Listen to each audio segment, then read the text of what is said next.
India భేటీ speaker ఎన్నికపై కుదరని ఏకాభిప్రాయం. అధికార పార్టీ అభ్యర్థిగా ఓం బిర్లా, ప్రతిపక్షం తరపున కె సురేష్. 48 ఏళ్ల తర్వాత పోటీ. అధికార విపక్షాల మధ్య ఏకాభిప్రాయం కుదరకపోవడంతో లోక్సభ స్పీకర్ ఎన్నికలకు పోటీ అనివార్యమైంది. ఎన్డీఏ తరపున గత లోక్సభ స్పీకర్ రాజస్థాన్లోని కోటా నుంచి గెలిచిన ఓం బిర్లా మళ్లీ నామినేషన్ వేయగా, ఇండియా కూటమి తరపున కేరళలోని మావేలిక్కర నుంచి విజయం సాధించిన కాంగ్రెస్ సీనియర్ నేత కొడికున్నిల్ సురేష్ పోటీకి దిగారు. దీంతో దాదాపు 48 ఏళ్ల తర్వాత ఈ పదవికి పోటీ జరగనుంది.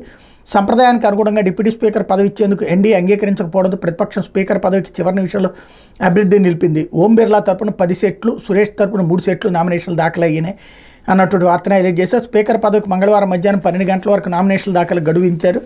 వాస్తవానికి సభాపతి పదవిని అధికారపక్ష, ఉపసభాపతి పదవిని విపక్షం చేపట్టడం ఆనవాయితీగా వస్తుంది.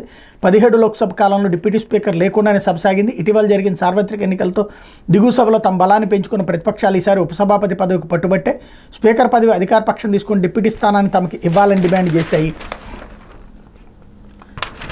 లేదంటే సభాపతి పదవికి తాము అభ్యర్థిని బరిలోకి దింపుతామని హెచ్చరించాయి. ఈ క్రమంలో కేంద్ర మంత్రి రాజ్నాథ్ సింగ్ని బీజేపీ రంగంలోకి దించింది. మంగళవారం ఉదయం నుంచి ఆయన మల్లికార్జున్ ఖర్గే, పలువురు ఇండియా కూటమి నేతలతో వరుస చర్చలు జరిపారు. స్పీకర్ పదవి ఏకగ్రీవం అయ్యే సంప్రదాయాన్ని కొనసాగిద్దామని, అందుకు సహకరించాలని కోరి దీనికి ప్రతిపక్షాలు అంగీకరించినప్పటికీ ఉపసభాపతి పదవి కావాలని డిమాండ్ను వినిపించాయి. ఎన్డీఏ సమ్మతించలేదు. దీంతో ప్రతిపక్షాలు పోటీకి దిగాయి. నామినేషన్ గడువు ముగియడానికి కేవలం కొన్ని నిమిషాల ముందు ఇండియా కూటమి అభ్యర్థులు తమ నామినేషన్ పత్రాలు సమర్పించారు. 2 అభ్యర్థులు బరిలో ఉండటంతో బుధవారం స్పీకర్ అభ్యర్థి ఎన్నిక జరగనుంది. ప్రస్తుతం సభలో ఎన్డీఏకి 293 మంది, ఇండియాకు 233 మంది సభ్యులు ఉన్నారు.